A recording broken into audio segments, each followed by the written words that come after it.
Hello, everyone. My name is Daryl Kagan. I'm one of the product training coordinators at Wellness Living.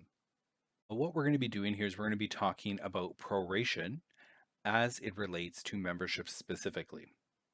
So, as a business owner or staff member, I can go ahead in the system and create or modify an existing membership and set it so that clients get billed for the remainder of the month plus the following month if it's, let's say, a 1 month or more membership.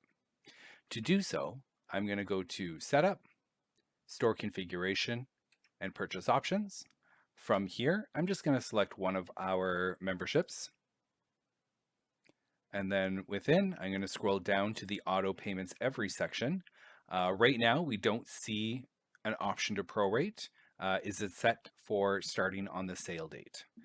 However, what we can do is select one of these following four options: first of the month, 15th of the month, last day of the month, or choose a specific day of the month.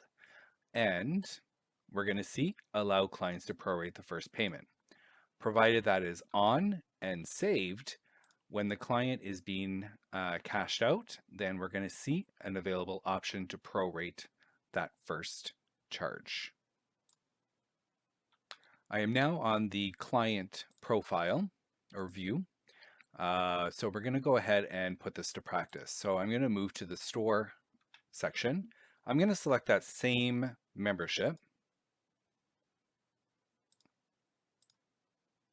And I can go ahead and click on the three dots and edit details. And we're going to see here start date. It defaults to November 1st in this case. So what I'm going to actually do is first I want you to take note of the $60. Okay, that's the normal rate per month. I'm going to change this from November 1st to today's date, which is October 12th. So just over half a month. And we're going to see the total change from 60 to 98.70, making the first payment prorated plus the next month.